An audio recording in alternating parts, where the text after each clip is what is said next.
네, 반갑습니다. 자, 날씨가 상당히 쌀쌀한데 건강 잘 챙기시면서 열심히 또 해봅시다. 자, 오늘 도시개발법 처음부터 끝까지 살펴볼 예정인데요. 205페이지 도시개발법 옆에다가 6문제 출제 이렇게 좀 써놓으십시오. 도시개발법은 6문제 나온다. 205페이지. 자, 이 도시개발법은 도시개발 사업을 시행할 때 적용되는 사업시행 절차법인데요. 이 도시개발 사업이라고 하는 것은 아직 개발되어 있지 않는 미개발 논밭 야산을 포함해서 사업장으로서 도시개발구역을 정하고요. 도시개발구역을 정해서 그 안에서 바로 도시개발 사업을 해가지고 쾌적한 도시를 건설해 나가는 사업들, 이 사업들을 도시개발 사업을 합니다. 이러한 도시개발 사업을 할 때는 먼저 그 사업장인 도시개발구역을 정하는데 법적으로 지정권자가 있고 지정 요청자가 있고 그리고 지정 제한자가 있는데 이런 것들을 시험권으로서 좀 구분을 할 줄 아셔야 되겠습니다.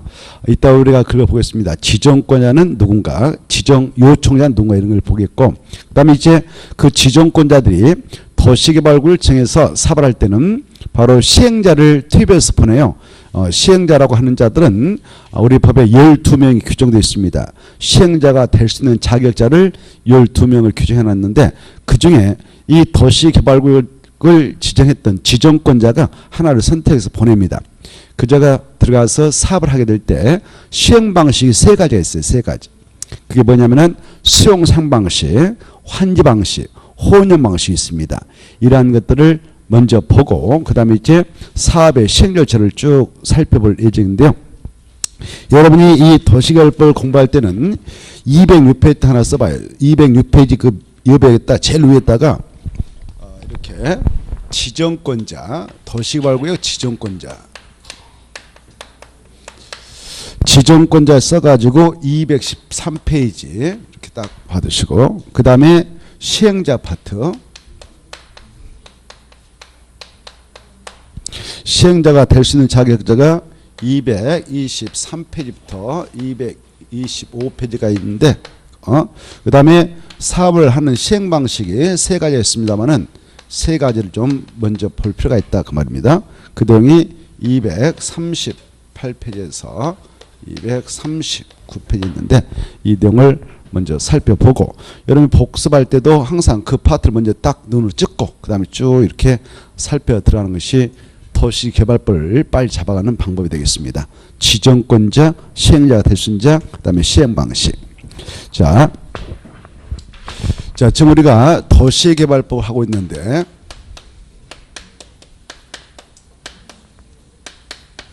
이 법은 바로 6문제에 출제됩니다. 6문제가 나오면은 최소한도 3문제 이상 맞추도록 노력하셔야 돼요. 3문제 이상. 최소가. 그래 우리가 이 도시개발법의 적용 대상 사업 하면 도시개발 사업이다라고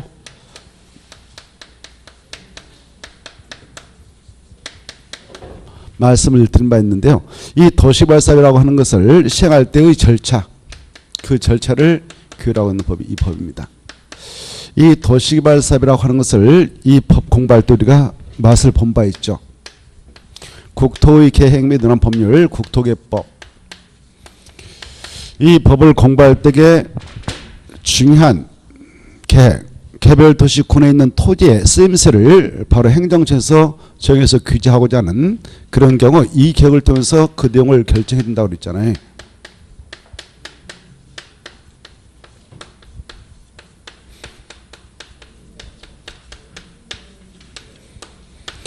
이 도시군역으로 결정하는 내용 6가지가 있습니다. 그랬잖아요. 알죠?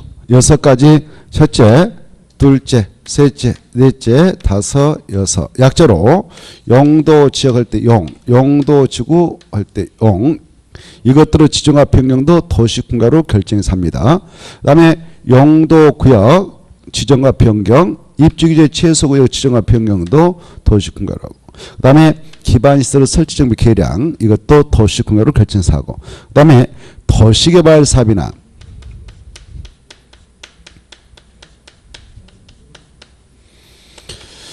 정비 사업을 하게 될 때도 도시군가로 결정해서 합니다. 그랬어요. 이러한 계획도 있죠. 그리고 지구 단위 계획구역의 지정과 변경하는 계획 지구 단위 계획이 있습니다. 라고 했습니다.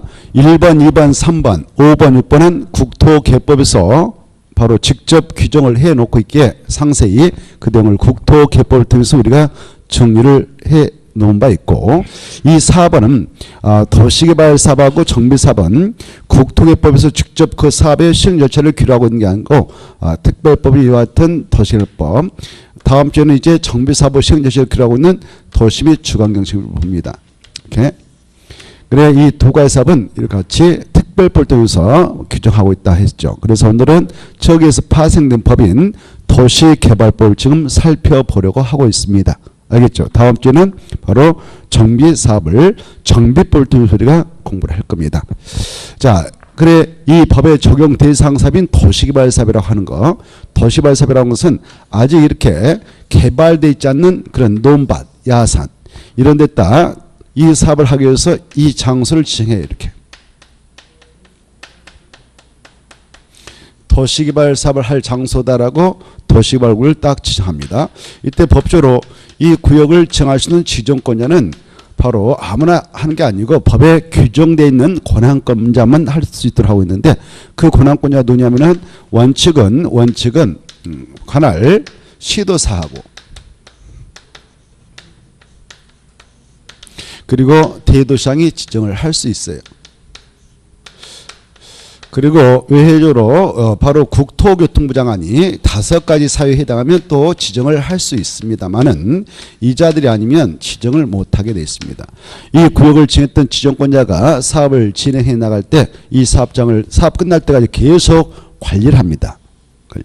시행자를 투입해서 계속 사업 끝날 때까지 관리하는 자가 지정권자예요.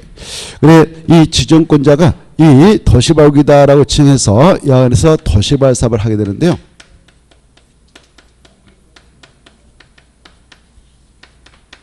이 사업을 하게 되는 자는 누구냐면은 이 자가 야 네가 와서 사업해라 라고 찍어준 자가 있어요. 그 자를 시행자라 해요. 이 시행자는 법적으로 이 사업에 들어간 사업비용을 준비해야 되는 그런 자입니다. 그리고 사업을 해나가는 주체이기도 합니다. 사업비용을 이렇게 부담해서 사업을 하는데요. 이때 시행자가 될 수 있는 시행자가 될 수 있는 자격자가 12명이 규정되어 있어요. 이 자들 중에 하나를 찍어서 보내거든요. 그래 사업이 끝날 때까지 시행자는 지정권자한테 계속 바로 감독을 받습니다. 너 이렇게 저렇게 하면 따라가야 되는 거예요. 자, 그리고 이 12명이 누가 있느냐, 그거 12명을 바로 크게 보면 행정청의 시행자, 그리고 행정청이 아닌 시행자, 또 뭐 공공사업 시행자, 민간사업 시행자 뭐 이렇게 나올 수 있는데, 그 페이지로 가서 보면은 시행자가 될 수 있는 자, 이거 좀 한번 봐보세요. 시행자가 될 수 있는 자가 223쪽부터 225쪽 있다고 했잖아요. 그래 여러분은 시행자가 될 수 있는 자격자를 12명을 먼저 입력을 해 놓으셔야 돼요. 입력. 어떤 자가 시행자가 될 수 있는가. 그러면 223페이지 보면은 이 시행자는 크게 보면 공공사업 시행자가 있습니다 라고 되어 있고요. 공공사업 시행자. 그리고 민간사업 시행자도 있습니다 라고 쭉 가다 보면 있죠. 민간사업 시행자. 그 다음에 공동출자범위도 있습니다. 이렇게. 이 도시개발부 약간 내용이 좀 어지러워요. 그래서 나름대로 좀 큰 줄기를 잡아가면서 정리를 할 필요가 있습니다. 그래 여기 공공사업 시행자 하면은 4명이 있어요. 4명. 이렇게. 거기 보면 누구누구를 공공사업 시행자냐 하냐. 바로 국가하고 지방자치단체. 그래 여러분은 이 내용이 머릿속에 딱 복사가 되어 있어야 돼. 시행자가 될 수 있는 자격자가 쫙 머릿속에 정리가 되어 있어야 쭉 설명하더라도 그렇구나 하면서 따라올 수 있어요.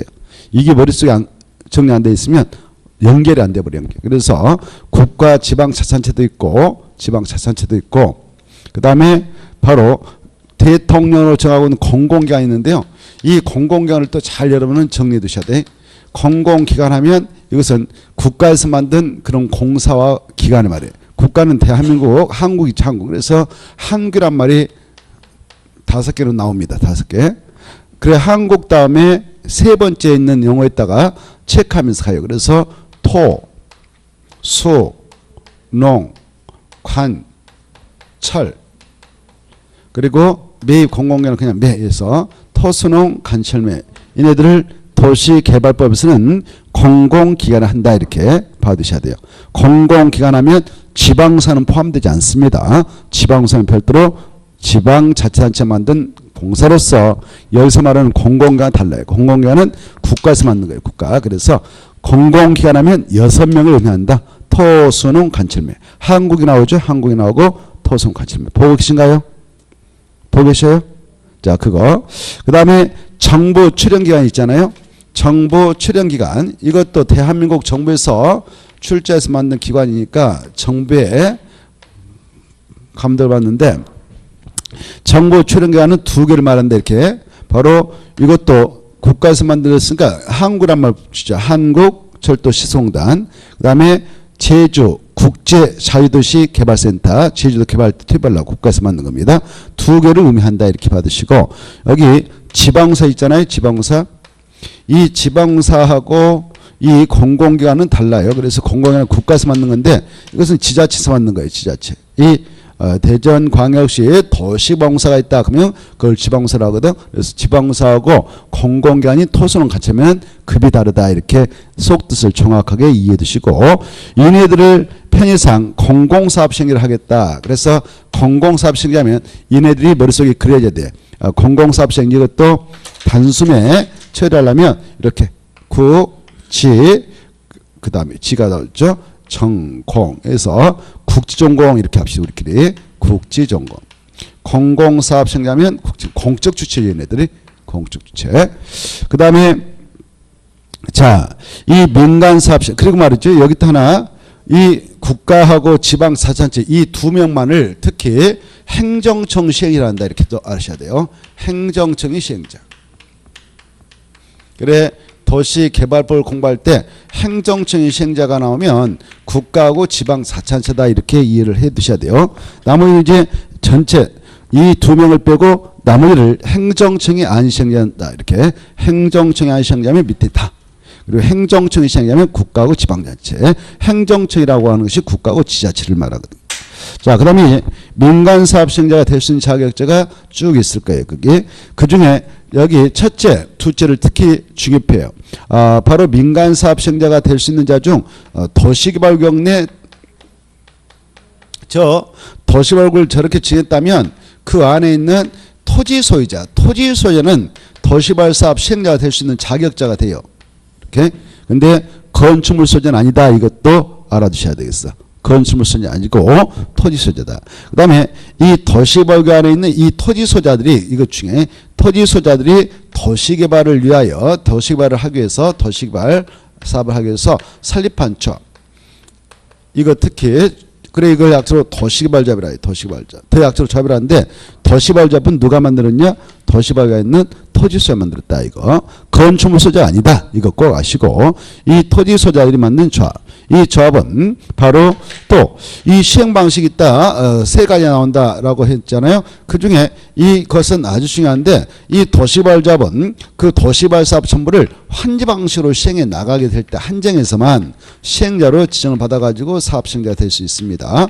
그래 이 조합은 그 수용 상방식일 때에는 사업 시행자가 될 수 없습니다. 그래 수용 상방식 때는 이자는 절대 시행자가 될 수 없다. 수용 상방식 때는 시행자가 될 수 없다. 이렇게 알아두셔야 돼요. 이렇게 중요하고. 나머지는 쭉 읽어보시고 그 다음에 이제 공동출자법 있잖아요. 공동출자법인은 이상의 자들을 2명 이상이 묶어가지고 출자해서 만든 법인을 공동출자법이라 하는데 다만 조합은 바로 공동출자법인은 설립할 때 관여할 수 없습니다. 자, 이 정도를 시행자가 될 수 있는 자격적으로 쫙 읽어두시면 되겠고, 그 다음에 이제 시행 방식이 아까 3가지 있다고 했잖아요. 그리고 말이죠.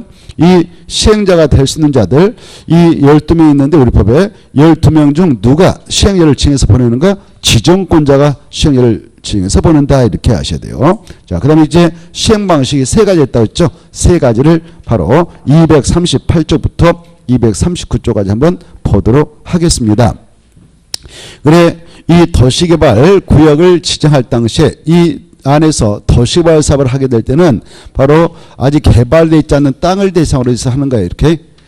그래 여기 뭐 지목이 전이다, 답이다, 뭐 임야다 이렇게 A 거다, B 거다, C 거다. 면적은 1000제곱미터다, 뭐 700제곱미터다, 1500제곱미터다, 뭐 이렇게 있다 합시다. 가정하고 여기 도로가 이렇게 있다. 그래 여기도 뭐 D 거 전이 있다. 그리고 이 거 바로 임야가 있다. 야산 그리고 F 전이 있다. 그리고 원주민 살고 있는 뭐 갑동이 집도 포함이 될 수도 있겠죠. 그다음에 여기 자 지거 답이 있다. 그다음에 H라는 상권 뭐 전이 있다. 이렇게 아직 개발되지 않은 땅이 대부분을 차지하고 됩니다. 대부분을 차지하죠. 그리고 이런 상태에서 이 안에서 도시개발 사업을 시행해 나가게 될 때 지정권자가 시행자가 될 수 있는 자격증을 투입해서 보내면 이 시행자가 들어가서 이 안에서 어떻게 하느냐. 이 안에서 이걸 주택을 건설할 수 있는 땅으로 개발해 나간다. 그러면 그때는 주거단지를 조성해 주고요. 주거단지 조성사업으로서 진행하고 상가를 짓은 땅으로 밀어주고 싶다. 그때는 또 상업단지 조성사업을 해주는 거예요. 이렇게 상업단지. 우리 이 도시개발법 서두를 보시면은 2배 바로 6페이지 용어의 정의를 보면 도시개발 사업 뜻이 나오니까 도시개발 사업 뜻을 먼저 한번 체크를 해보고 그 다음에 시행 방식 내용을 보겠는데요. 이 도시개발 사업이라는 것 뜻을 잘 헤아려주셔야 돼요. 도시개발 사업은 반드시 이렇게 도시개발구역 지정해서 그 안에 산다. 안에 사는데 뭐 하는 거냐?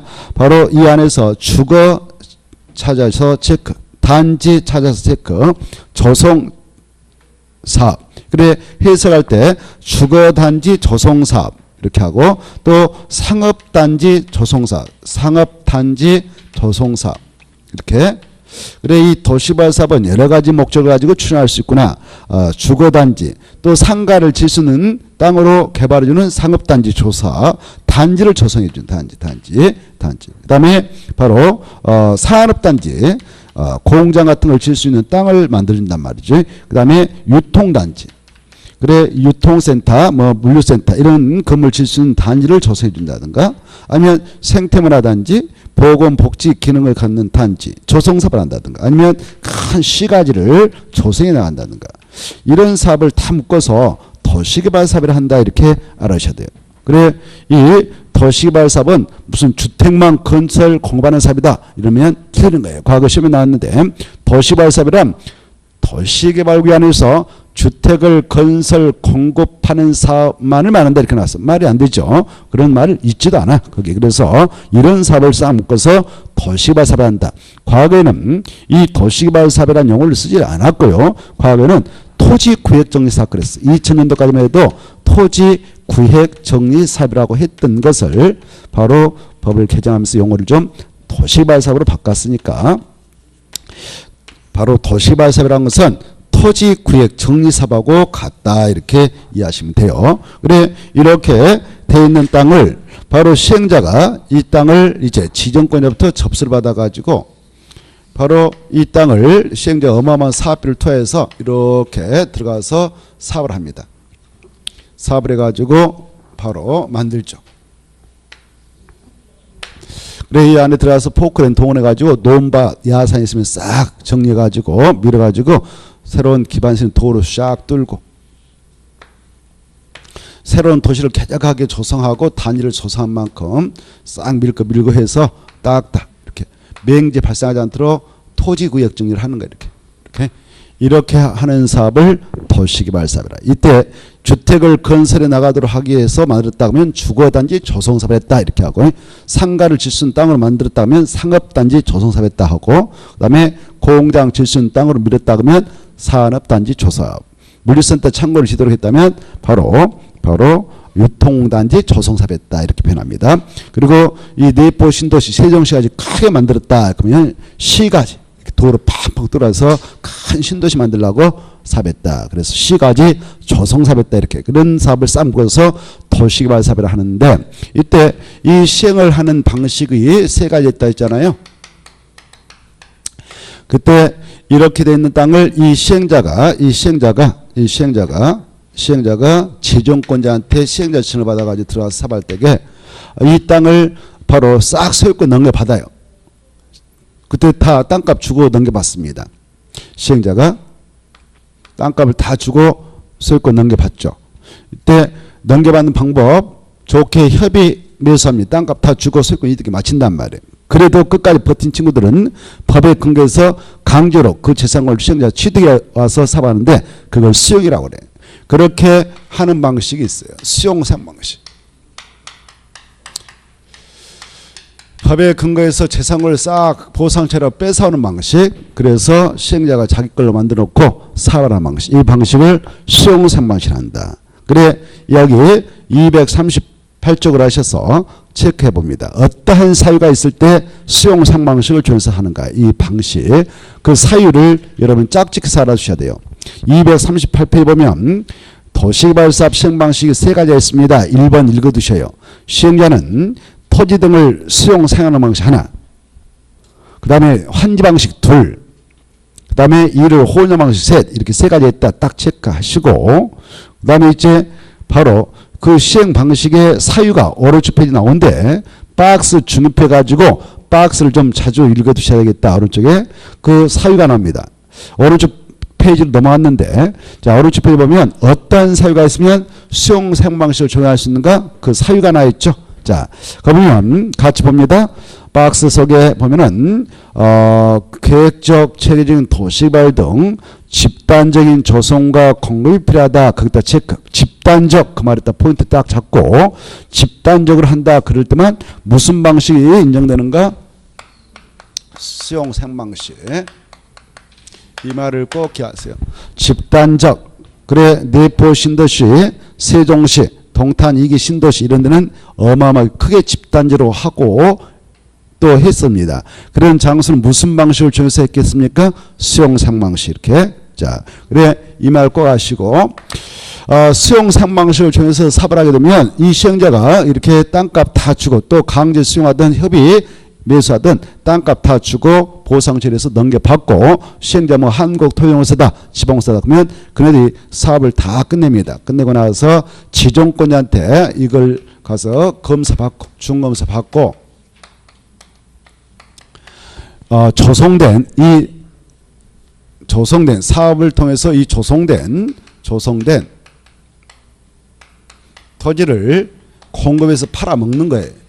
그래서 공급해서 팔아먹습니다. 법적으로 팔 때 바로 경쟁 입찰 방법을 통해서 분양을 해요. 경쟁 입찰 이게 원칙이고요. 그래 최고가로 입찰한 적에 아파트 부지 같은 것은 최고가로 입찰한 적에 매각해서 팔죠. 그리고 외회적으로 바로 법에 규정되어 있는 네 가지 사유에 해당하는 땅들은 분양 신청 받아가지고 추첨을 해서 추첨방으로 분양이 허용되는 땅들도 있습니다. 그리고 그 땅 주인들 뭐 여기 있는 땅 중 뭐 학교용지다 그리고 어떤 주민센터 지을 수 있는 땅이다 이런 공공청사 용지라든가 학교용지 같은 것은 그 교육청 관계자 또 행정청 담당자 오시라고 해가지고 계약서 줘버립니다. 이걸 수의계약으로 공부한다 그래요. 이렇게 해서 공급하면 그걸 이제 넘겨받았던 친구들이 법에서 허용하고 있는 건축물을 건축하는 것은 2차적 문제예요. 여기까지 하면 사업은 끝나는 거예요. 도시개발 사업은. 자, 그 다음에 이제 이렇게 되어 있는 땅을 시행자가 소유권 넘겨받지 않고 그대로 그냥 전 A, B, C가 있다면 소유권 그대로 놔놓고 등기소에 있는 토지 등기상 증명서 그대로 살려놓고 그대로 놔놓고 시행자가 이 땅을 접수해서 자기가 어마어마한 사업비용을 투하해가지고 이 비용을 자기가 투하해서 사업을 통해서 개발해서 원주인한테 다시 줍니다. A, B 이렇게 C한테 주는 거예요. 이렇게 준다. 이걸 바가지로 한 땅치 해서 이렇게 해서 주는 방식을 환지 방식이라 한다. 환지 방식.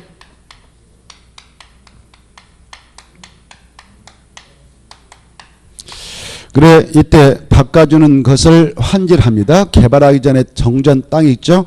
그 땅을 가지고 있었던 A, B, C 그네들 바로 이 환지 방식에 의해서 사업을 하게 될 때는 토지 부담을 해야 돼요. 이 시행자가 어마어마한 사업비용을 부담해서 개발의 원주민한테 주지 않겠습니까? 이 사업비용에 충당해 쓰세요라고 바로 그 비용조로 쓰셔라고 바로 땅을 부담하게 되는데 그걸 토지를 부담한다 그래요.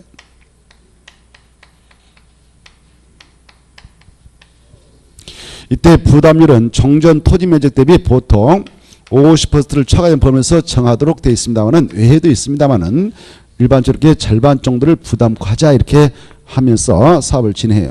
그래 A가 정전 토지 1000제곱미터를 가지고 있었다 그러면 1000을 다 받아가지 않고 절반 부담하기로 했다면 500만 받아가는 500제곱미터 받아가더라도 바로 저 개발하기 전에 땅값이 감정가 매겨봤더니 바로 1000의 면적에 대한 감정가 매겼더니 1억이었다. 근데 개발이 다 끝나고 나서 조성된 땅을 환지를 주는데 500만 주게 됐건만 감정가 매겨보니까 이것도 1억이었다. 그러면 땅값이 변화가 없죠. 면적은 줄어들지만 가격에 차이는 없죠.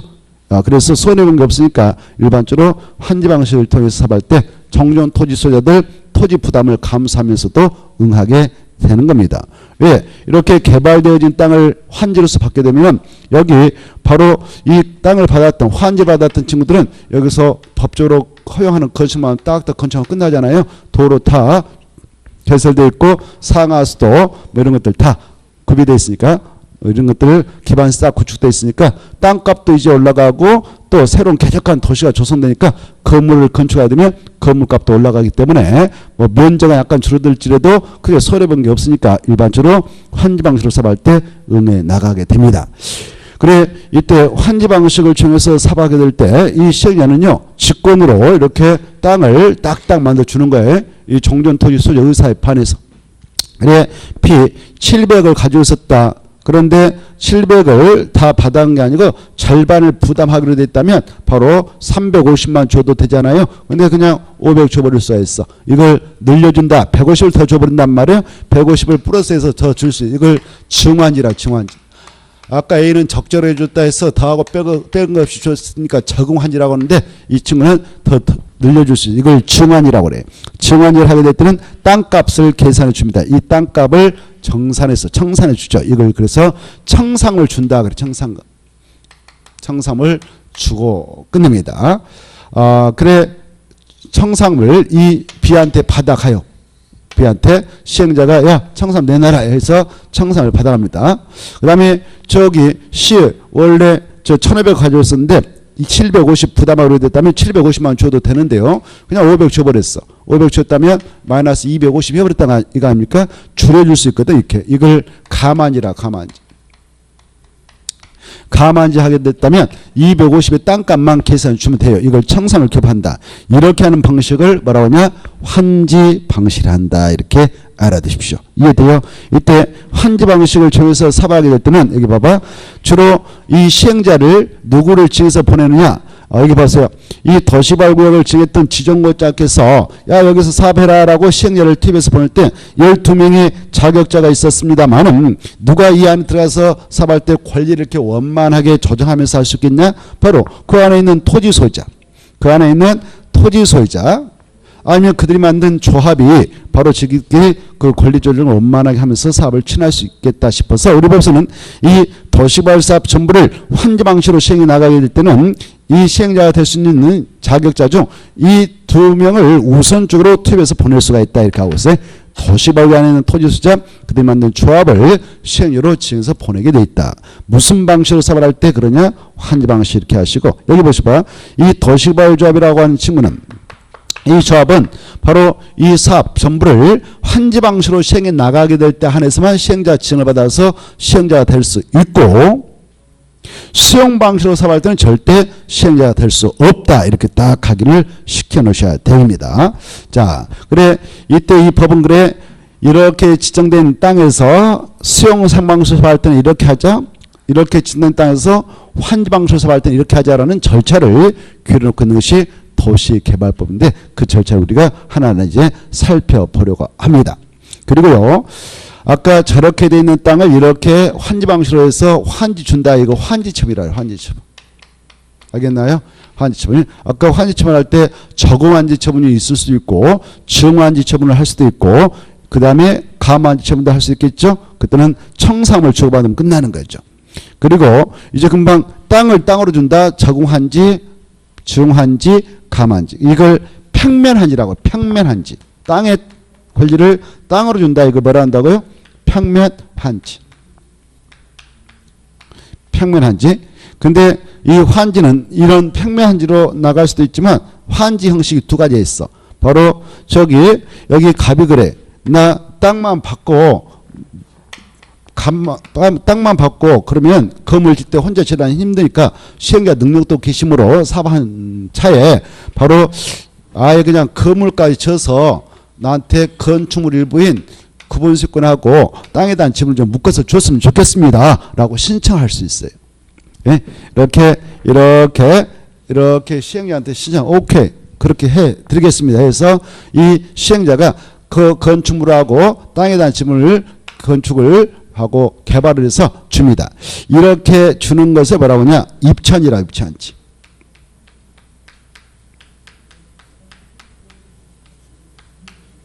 뭐라 한다고요?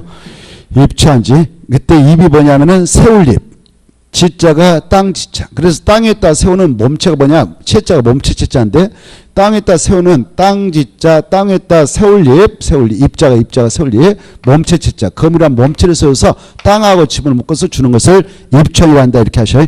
건축물부하고 건축물 있는 대지 공유점을 묶어서 부여하는 것을 뭘 한다고요? 입체 환지한다. 이렇게 뜻을 이해해 두시기 바라고. 입체환지 뜻.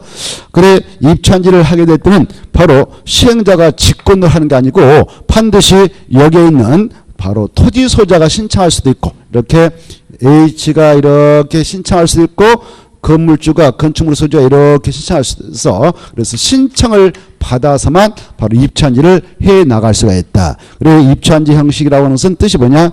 건축물 일부하고 건축물 있는 대지의 공유 지분을 묶어서 부여하는 것을 입천한다. 아까 평면환지라는 것은 뭐라고 했어? 땅에 대한 권리를 땅으로만 주는 거예요. 이해돼요? 그때 땅에 대한 권리를 땅으로만 줄 때에는 세 가지가 있었죠. 적절히 줬다 적응한지, 더 늘려줬다 증한지, 줄였다 감한지 이런 형식으로 나갈 수 있어요. 그때는 직권이라는 거예요. 시행자가 직권으로 증한지 감한지 적한지 조치를 취할 수 있지만 입천지는 시행자가 직권을 할 수 있는 게 아니라 정전 토지 소유자 또는 건축물 소유자 신청을 받아서만 할 수가 있다. 이렇게 좀 들어두시고 자, 그 다음에 이제 봐보세요. 이렇게 환지 방식을 정해서 사업을 하게 될 때는 환지 처분을 행하게 이렇게 해주겠다라는 계획서를 먼저 만들어. 저렇게 돼 있는 것을 이렇게 만들겠다라는 계획서를 만드는데 그걸 환지계라 한다. 이렇게 하죠. 환지계.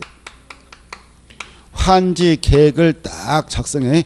그래서 이 계획을 작성할 때 포함시킬 내용은 이렇게 전체적으로 환지는 이렇게 하겠다라는 설계하고 그다음 필지별로 누구한테 준다라는 필지별로 권리명세를 정해주고 그 다음에 이 환지 방식으로 사업할 때에 여러분이 이 사업장의 땅 주인이다. 땅 주인인데 이렇게 조그만 땅을 갖고 있다. 그때 그냥 나는 환지 안 받고 돈 받고 끝내버려야겠다. 그러면 바로 신청을 할 수도 있어요. 그러면 땅만 받지 않고 돈만 받고 나갈 수 있어요. 그때 그걸 환지 받지 않았다. 환지 안 받았다. 환지 지정 안 받는다. 이걸 환지 부지정 그래. 환지 부지정. 알겠나요? 뭐라 한다고요? 환지 부지정. 용어들을 좀 들어주세요. 환지 부지정이라고 그래. 지정하지 않는다. 그때는 땅값 받고 나가면 되는 거예요. 땅값 받고 나가면 되는 겁니다. 이런 환지 부정을 한다. 이런 것들. 그때 저 사람 것은 바로 청산해 줄 땅이다라고 이런 것들 담아서 환직을 작성합니다. 그래 이 환지객은 무슨 방식으로 사업할 때만 만드냐? 환지 방식으로 사업할 때만 할 때 만드는 거예요. 환지 방식으로 사업할 때만 환지객을 만듭니다. 그리고 여기 봐봐요. 이 시행 방식 아까 수용생 방식도 있고 환지 방식도 있다 그랬잖아요. 이때 이 두 가지 중 무슨 방식으로 사업을 하게 되면 종전 토지 소유자들은 토지 부담을 각오해야 합니까? 무슨 방식을 할 때? 환지 방식. 이때 부담했던 토지는 보상받지 못합니다. 알겠죠? 그래서 근데 수용 방식으로 사업할 때는 바로 이 시행자가 저 땅에 대한 소유권을 넘겨받을 때 다 땅값 주고 넘겨받는 거예요. 근데 무슨 방식으로 사업할 때는 토지를 부담하고도 부담했던 토지는 보상 못 받느냐? 환지 방식. 그래서 우리 법에서는 이 사업장에서 환지 방식으로 사업을 하겠다라고 하는 지정권자, 그때 지정권자가 말이죠. 이렇게 돼 있는 땅을 이렇게 개발해 나가고자 할 때에 이 도시개발사업 계획을 만들어요. 도시개발사업 계획. 그래, 이 도시개발사업 계획을 약적으로 개발계획이라는데 이 개발계획을 수립할 때 바로 이 개발계획 내용에다가 이 안에서 개발사업할 때 관련된 내용을 싹 포함합니다. 법적으로. 그 포함할 내용이 어마어마하네요.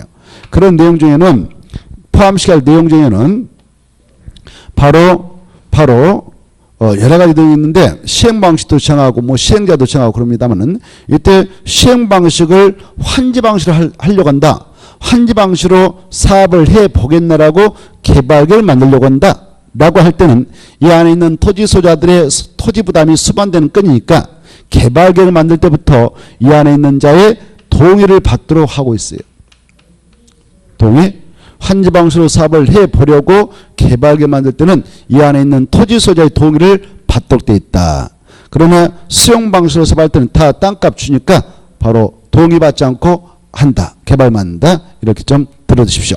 자, 이런 내용을 바탕으로 해서 이제 하나하나 살펴보도록 하겠습니다. 그리고 하나 더, 이 시행 방식 아까 세 가지 했다는데 수용 3방식, 환지 방식 말씀드렸죠? 그 방식을. 그리고 이제 이 하나의 구역 안에서 두 개를 섞어서 하는 방식. 이거 뭐라고 하냐? 혼용 방식이랍니다. 혼용 방식. 그래, 그 보면 혼용 방식에서 총 세 가지 있죠. 몇 페이지 있나요? 그거 한번 봐보세요. 다시 239페이지 가서 보면 239페이지 보면 세 가지가 있다. 이렇게 돼 있죠. 그래, 혼용 방식은 하나의 사업장에서 두 개를 섞는 방식이에요. 그래, 섞어서 할 때에 이쪽은 수용 3방식 지원되는 구역이다. 이쪽은 환지 방식 지원되는 구역이다라고 경계를 정확하게 나눠서 할 수도 있는데 그렇다면 바로 그걸 분할 혼용 방식을 하고 경계를 나누지 않고 그냥 섞어서 하면은 미분할 혼용 방식을 한다. 이렇게 좀 들어주시고, 그리고 환지 방식을 적용해서 사업을 할 때에 어떤 사유가 있는 곳에서 환지 방식을 적용해서 사업을 하는가? 그 사유가 거기 있죠. 그 중에 자, 그 이 안에 있는 땅들 각자 이렇게 혼자 개별적으로 개발했으면은 대지 효용성을 증대하는데 어려움이 있겠죠. 도로도 뭐 제대로 구축이 안 됐고 그런데 여기다 나 홀로 개발한다고 합시다. 이렇게 그때 뭐 농지존의 허가 등을 받아서 여기다 개발하게 되면 대지 모양새도 이상하고 그러잖아요. 그래서 대지 효용성을 증진해 나고자 딱딱 각을 쳐서 이렇게 더할 건 더하고 뺄 건 빼자. 합할 건 합하고 더할 건 더하자. 이걸 분합이라고 분합. 그래서 대지 효용을 증진 나고자 토지를 분할할 필요가 있다든가, 그리고 도로 위치하고 또 땅 각자의 땅의 위치를 좀 교환해서 도를 펑 둔다든가, 그래서 대지로서 효용을 증진해 나고자 토지를 분합할 필요가 있다든가, 교환할 필요가 있다든가, 지목 변경할 필요가 있다든가, 구역 변경, 형질 변경, 그리고 이 안에 들어설 도로, 공원 이런 것들을 공공시설하는데 공공시설을 바로 정비한다든가 설치한다든가 변경할 필요가 있다든가, 그럴 필요가 있을 때도 무슨 방식을 준수하느냐? 환지 방식. 더 나아가서 이 지역의 집가가 이 지역의 땅값이 인근 다른 지역의 집가에 비해서 현저히 높을 때에는 그때는 수용 생방식을 적용해서 하는 게 좋을까요? 환지 방식을 적용해서 하는 게 나을까요? 그걸 나왔는데, 두 번째, 이 지역의 집가가 인근 다른 지역의 집가에 비해서 현저히 높다. 그때는 무슨 방식을 적용해서 사업을 시행해 나갈 수 있다?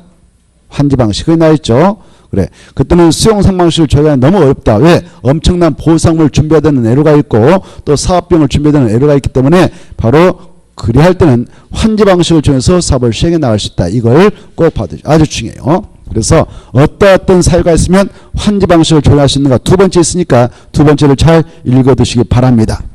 자, 그것까지 좀 봐두시고 이제 하나하나 이제 처음부터 끝까지 쭉 살펴보도록 하죠. 자, 교재 보겠습니다. 206페이지부터 보겠는데, 먼저 용어의 정의에서 도시개발구역 뜻이 나오죠. 도시개발구역은 도시개발 사업을 시행하기 위하여 지정고시 하는 구역이다 할 때 지정했다 또 한번 쳐봐요. 지정은 누가 하느냐? 써봐야지. 국장 써요. 시도의사 그리고 대도시사. 그거 딱 써놓으시고. 그래, 도시발기란 도시발 사업을 시행하기 위해서 누가 지정고시한 장소냐? 국장, 시도사, 대도시장. 그 다음에 2번, 이 도시발 사업이라는 것은 도시발관에서 주거단지 조성사업을 한다든가 상업단지, 산업단지, 유통단지 쭉 읽어두셔요. 이런 것들을 다 묶어서 도시발 사업을 한다 이렇게 하시고. 가로 3번, 이 국토개법하고 도시개발법은 뭐가 더 특별법이냐? 도시개발법이 특별법이에요. 여기 봐봐요. 자, 우리가 국토개법을 공부했습니다. 국토개법은 적용 대상이 국토 전반이었거든요. 이렇게 국토가 있다. 그러면 국토 전체에 대하여 적용되는 법이 국토개법이에요. 이렇게 국토 전체에 대하여 적용된다, 일반적으로 다 적용된다, 이런 것들을 일반법 이렇게 해요. 그런데 이 도시개발법은 국토에 있는 모든 땅에 대하여 적용되는 건 아니고 국토 중에서도 도시개발 사업을 하겠다라고 이렇게 지정한 도시개발구역 안에서만 적용됩니다. 이렇게 내포 신도시 만들겠다, 세종시 만들겠다라고 도시개발구역 지정했다면 그 안에서 도시개발 사업 할 때만 특별히 적용되는 법이란 말이에요. 여기서만 이런 법을 특별법 이렇게 할 수 있어요. 특별법. 그래, 이렇게 도시발구역이다라고 적는 그곳에서 도시발 사업을 할 때만 적용되지, 그런 도시발구역이 아니면 도시개발법은 적용되지 않습니다. 저 노란 도시발구역 안에서 도시발 사업을 하게 될 때에는 도시개발법도 적용되고 국토 일부니까 국토개법도 적용이 되는데, 이 두 가지 법 중 무슨 법이 특별법이라고 했습니까? 도시개발법. 그래서 특별법과 일반법이 상충하면 무슨 법을 우선해서 적용합니까? 특별법. 그래서 저 노란 도시발구역 사업장에서 도시발 사업을 해 나가고자 할 때는 무슨 법을 먼저 적용하냐? 도시개발법. 도시개발법상 규정된 내용을 적용해서 도시발 사업하고 도시개발법에 규정된 바가 없으면 무슨 법을 갖다 적용하면 되냐? 국토개법상 관련 내용을 갖다 적용하면 된다. 이렇게 알았어요. 그래서 그 내용이 그거 나옵니다. 세 번째. 자, 국토개법하고 그리고 이 법이 도시개발법이거든. 국토개법에서 사용하는 용어는 이 법이 도시개발법인데 도시개발법으로 특별히 정하는 경우에는 이 법에서 이를 적용한다. 그걸 잘 이해해 두셔. 이 법으로 특별히 정하고 있는 경우, 이 법은 무슨 법이라고 그랬나? 이 법 도시개발법. 이 법으로 특별히 정하고 있으면 그게 특별법이니까 특별히 우선 적용하고, 그걸 없으면 이 법에서는 무엇을 갖다 적용하느냐? 이를 갖다 적용한다. 이가 뭐냐? 국토개법. 이렇게. 자, 207페이지 때 이제 봅니다. 207페이지 보면, 자, 이 도시발 사업을 진행할 때, 자, 이제 도시발 사업의 시행 절차를 보겠는데,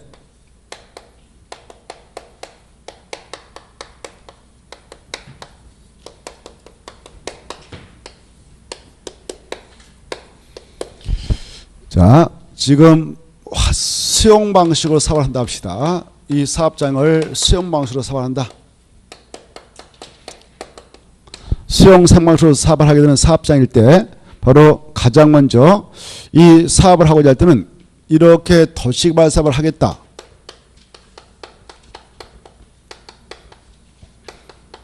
라는 계획을 수립해요. 계획을 먼저 수립하는 거예요. 이렇게. 도시개발 사업 하겠다는 계획을 만들어요.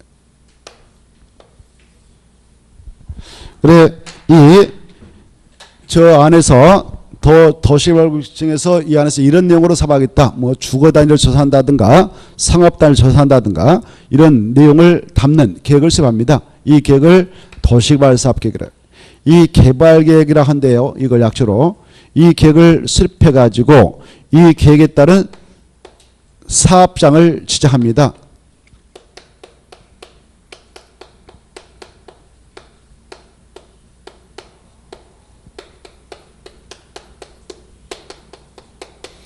이렇게 도시개발 사업장을 딱 지정고시해요. 지정고시하면 바로 이 안에 들어가서 이제 시행자가 사업을 하게 돼요. 시행자가 들어가서 사업을 하게 되는데,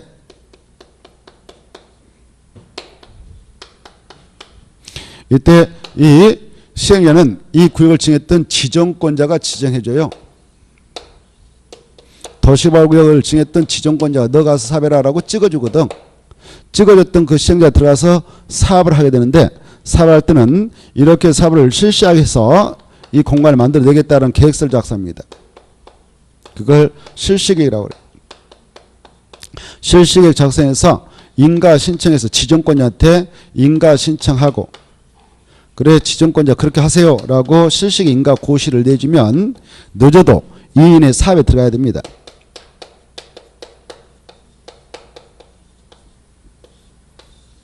실시계획 고시 떨어지면 바로 2년의 사업에 착수해요. 그렇지 않으면 시행자 병행해버립니다.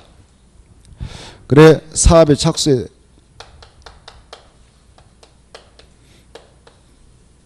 착수했던 시행자 그 사업에 필요한 토지 등을 다 수용할 수 있습니다. 그래 사용이 가능해요. 법적으로. 사업장에 있는 거. 그래서 사업을 해가지고 끝났다. 그러면 공사 끝나면 공사 완료됐다. 그러면 중검사 받고 지정권자한테 중검사 받고 바로 공사가 완료되면 공사 완료 공고하고 중검사 따르면 이제 그 조성된 토지를 공고합니다. 조성된 토지 공급을 해서 끝내는 거예요. 이때 공급 방법이 있어요. 아까도 말씀드렸다시피 경쟁 입찰로 공급을 하기도 하고, 그 다음에 추천 방법으로 공급을 하기도 하고, 그 다음에 수의계약으로 공급을 하기도 합니다. 이렇게 해서 사업을 마무리시켰다. 자, 먼저 이 파트 보면 이 개발 계획을 수립하게 될 때 지정권자가 수립하는데 어떠한 내용을 담아서 수립하는가? 210 넘어가 보세요. 207페이지 상단 하나 봅시다. 207페이지 보면 1번 개발계획 수립권자 가지고 누가 수립하느냐? 지정권자가 수립한다. 이 정도만 봐두시고 넘어가서 보시면 208페이지 이 개발계획을 수립하게 될 때에 수용 방식이면 동의받을 필요 없는데 아까도 말씀드렸습니다만은 무슨 방식이면 동의받고 개발 만든 거? 환지 방식. 208페이지 하나 봅시다. 그냥 208페이지 1번 보면은 지정권자는 환지 방식에 따라 한번 환지 방식. 환지 방식의 도시개발 사업의 개발계획을 수립하려면 환지 방식이 적용되는 그 지역의 토지 면적의 3분의 2 이상에 해당하는 토지수와 토지수 저총수 2분의 3을 동의받아야 한다. 이렇게 받으시고, 다만 지정권인은 도시개발 사업을 환지 방식으로 시행하고자 개발을 수행할 때 시행자가 국가 지자체면 동의받을 필요 없다. 이 정도 받으십시오. 국가하고 지자체가 사업할 때는 바로 동의받지 않고 환지 방식으로 만들 수 있구나. 이 정도 보시고 넘어갑니다. 넘어가서 보면 210페이지가 있을 거예요. 210페이지 보면 4번에 개발계획 수립기준 나와 있죠. 1번 이 개발계획이라고 하는 거, 이 개발계획은 약자로 개발계획 그랬는데 길게 정확하게 말하면 도시개발사업에 관한 계획이에요. 여기 봐봐. 도시개발사업에 관한 계획은 바로 곧 무슨 계획을 지으냐, 이게 바로 도시군갈 일정이에요. 도시군갈 계획.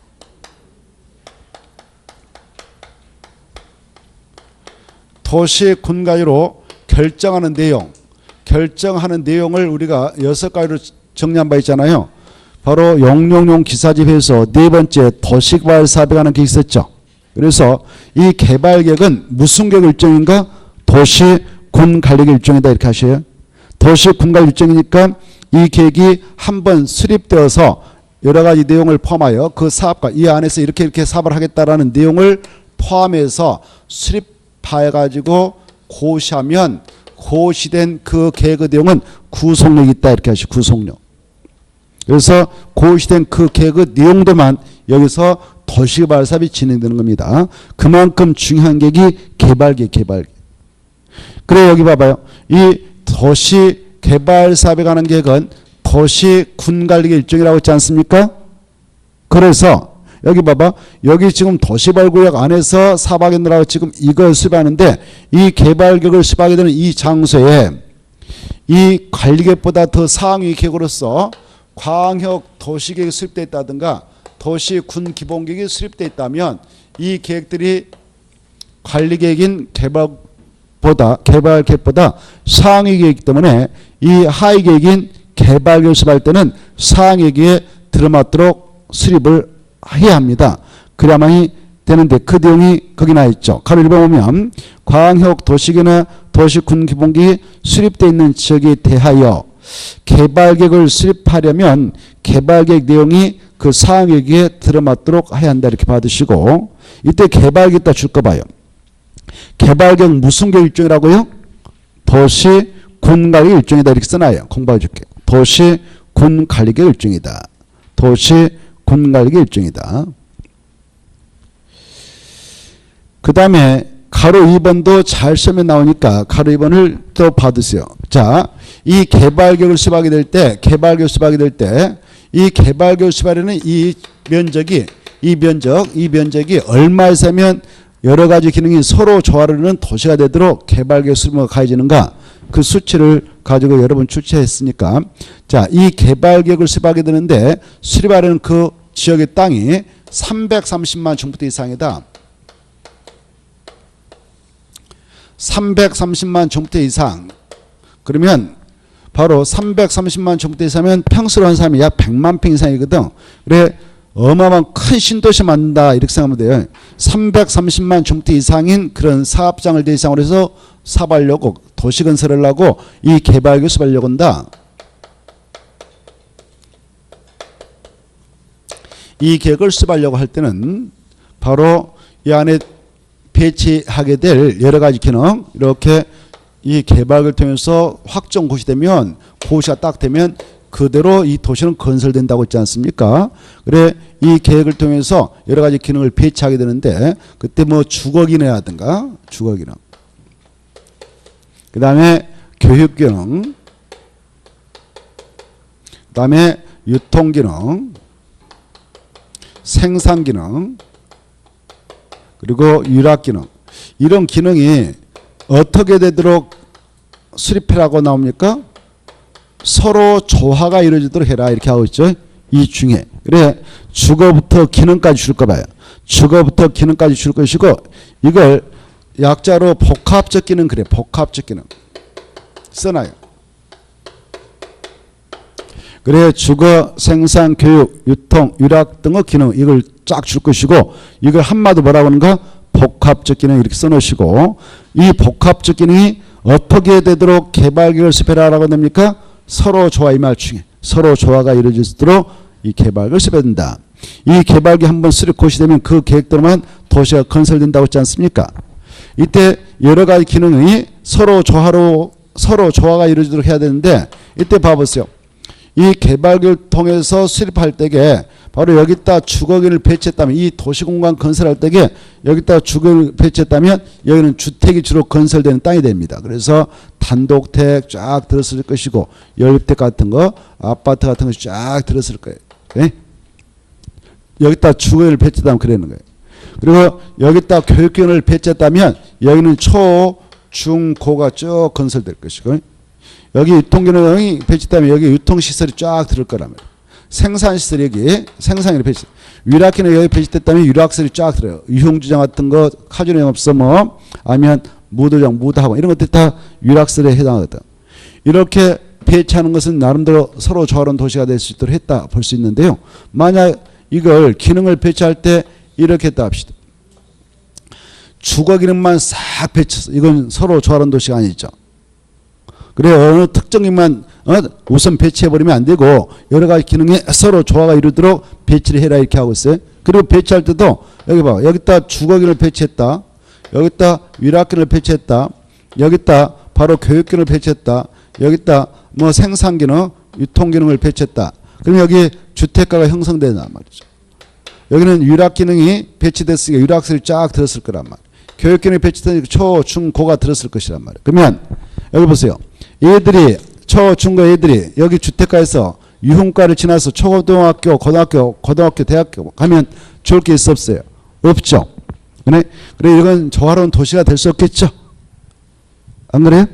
자, 그래 아침에 애들이 집에서 바로 초등학교 애들이 집에서 학교 가는데, 등교하는데 여기 유흥과를 지나서 가고, 밤에 올 때도 이렇게 또 중학교, 고등학교 애들이 밤에 오면서 이렇게 우리 엄마 아빠 여기 술 먹고 있는 거 어쩐가 본다. 이게 조화로운 도시가 될 수 없죠.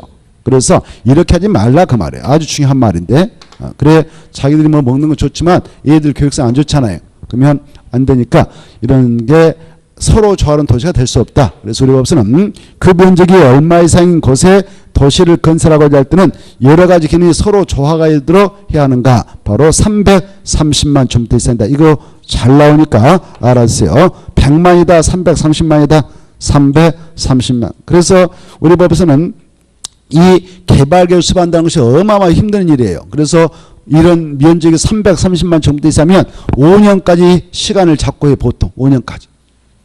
미만이면 이전에 대충 잡을 수 있는데 계획을 만들 때 면적이 330만 제곱미터 이상이면 5년까지를 생각해 보는 거예요. 연구해야 되니까. 도시 한번 만들면 뜯고 지기 힘들잖아요. 그렇잖아요. 한번 기능을 딱딱 배치해서 집어넣어버리면 뜯고 힘들잖아요. 하나 도시 건설해 놨을 때. 그래서 어마어마한 신경을 써가지고 개발을 만들도록 하고 있습니다. 330만 제곱미터 이상 이거 꼭 봐주세요. 서로 좋아란 말 중에 서로 좋아. 자, 그 다음에 밑으로 오른쪽에 오십시오. 가로 4번도 그냥 읽어두셔요. 개발계획을 작성 기준 방법은 누가 정하는가? 시험이 잘 나오니까 누가 정한다? 기준 다 누가 정한다 그랬어요? 국토교통부장. 너무 쉽잖아요. 이거. 시험에 잘 나온 거예요. 그래 개발계획 작성 기준 작성 방법 누가 정하냐? 국장. 이렇게 가볍게 받으시고 5번 이 개발 계획을 수립하게 될 때 포함시켜야 할 내용이 여러 가지 있죠. 그거 보면 어떤 내용을 포함하느냐?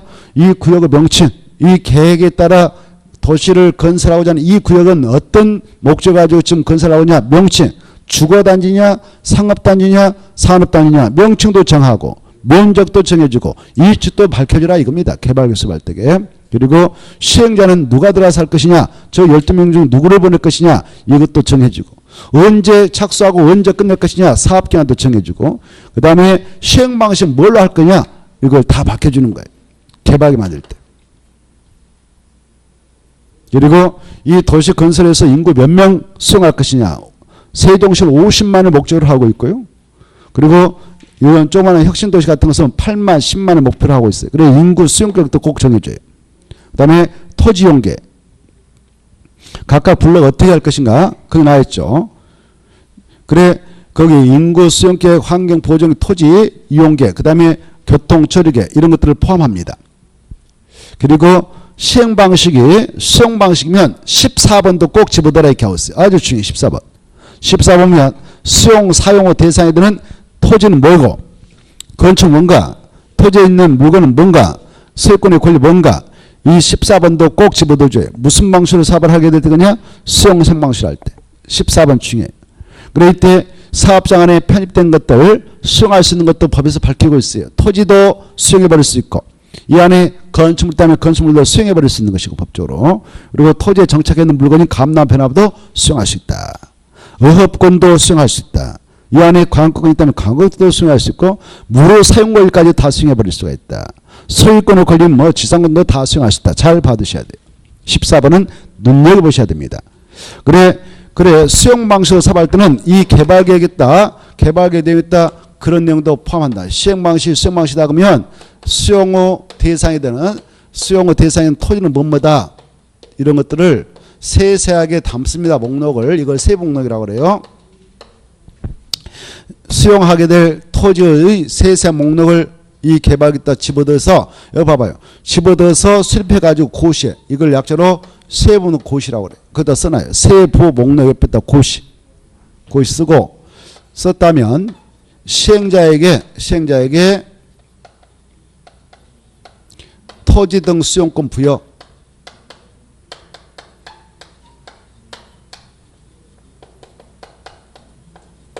그래 이 개발계획 내용으로서 수용 후 대상이 된 토지의 세목록을 담아서 고시하면은 고시할 때게 시행자에게 바로 그 사업에 필요한 토지 등을 강제 수용할 수 있는 권리를 부여하게 된다. 중에.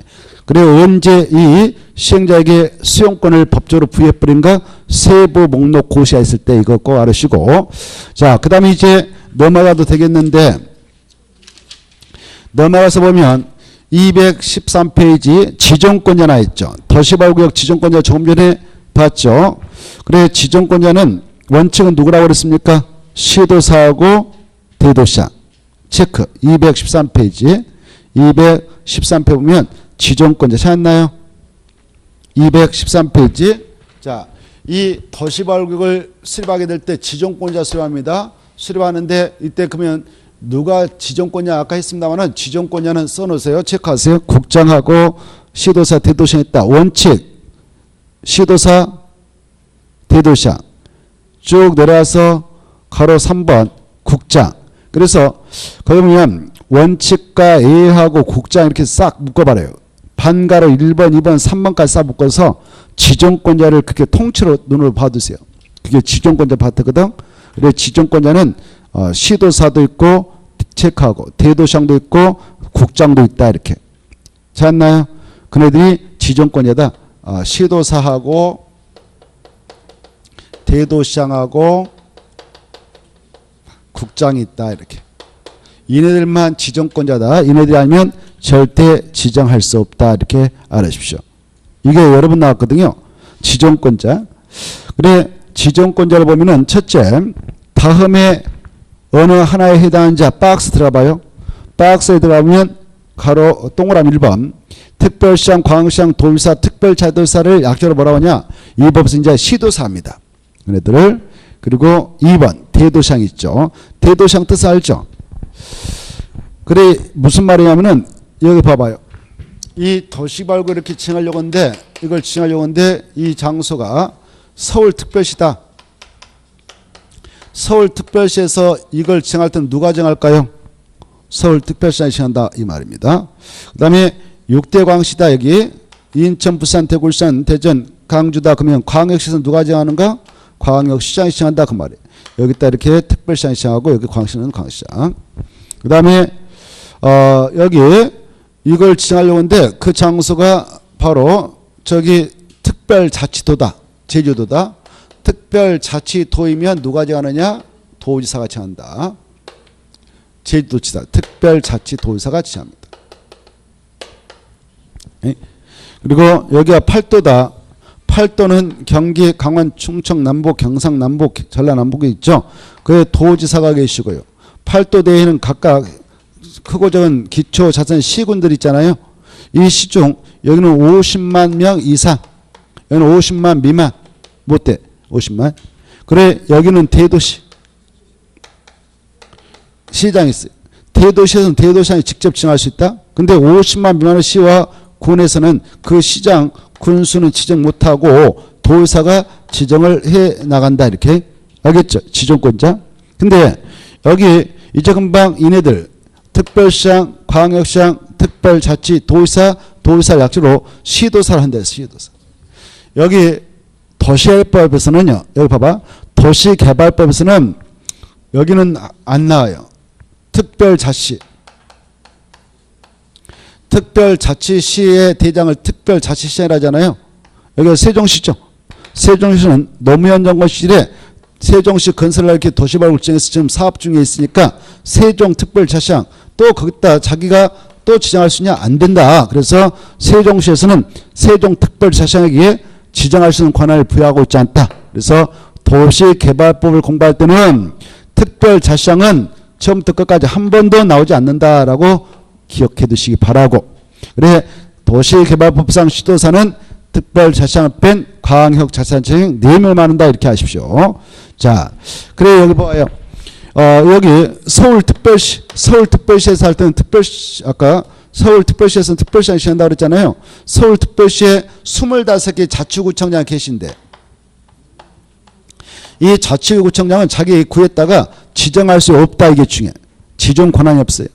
지정 권한이 없지만 지정 좀 해주세요라고 요청할 수 있는 권한이 있어요. 그게 지정 요청자랍니다. 요청할 때 누구한테냐? 특별시한테 요청해. 그때 요청을 받았던 특별시장은 그자가 평상시 말 잘 듣다면 지정을 해줄 것이고 요청대로 말 안 들으면 지정을 하지 나갈 겁니다. 그 다음에 이제 광역시. 여기가 대정광시다. 여기 뭐 유성구다. 그러면 유성구가 됐든 뭐가 됐든 구의 구청장 있잖아요. 구청장은 도시개발구역을 정할 수 없다. 이게 중요하고 없지만 지정을 요청하는 요청자에 불과하다. 이게 중요해. 요청할 때 누가 타냐? 광역시한테 가지 국토교통부장한테 갈 수가 없다. 이것도 아시고 광역시한테 그때 지정을 해줄 수도 있다. 그 다음에 여기가 이인청왕시인데 옹진군, 강화군이 있다 그러면 그 군수는 지정할 수 없고 지정을 요청한다. 누구한테? 광역시한테 이렇게. 그 다음에 여기 아까 8도. 여기 충청남도가 있다. 충청남도 계룡시가 있다면 여기 보세요. 계룡시장은 자기 계룡시에다 지정할 수 있냐 없냐? 없어요. 없지만 무엇을 할 수 있냐? 요청할 수 있다. 도지사한테 요청하는 요청자다. 그리고 바로 이 충남 도산에 있는 군수도 지정권한이 없고 지정 요청자다. 누구한테 요청이냐? 도지사한테. 이렇게 좀 흐름을 받으세요. 그래서 대도시장이 아닌 시장과 군수와 구청장은 지정 요청자지 지정권자는 아니다. 이렇게 이해를 해 두실 필요가 있는데 그 내용이 어디 나오냐면 한 장 넘어 나와 있잖아요. 가로 2번 요청자를 잘 받으세요. 잠시 쉬었다가 이 국토교통부 장관이 지정할 수 있는 사유를 설명해 드리도록 하겠는데 여기 봐보세요. 이런 경우 이렇게 땅이 여기 도시발굴 지정해서 사발라고 하는데 이 땅이 대전광역시 땅이고 여기가 충남도 땅이다. 이렇게 그때는 이쪽 두 시도사가 만나요. 만나가지고 지정할 자를 협의해요. 협의해서 지정할 자를 정하면 돼요. 근데 협의가 이루지 않을 수도 있어요.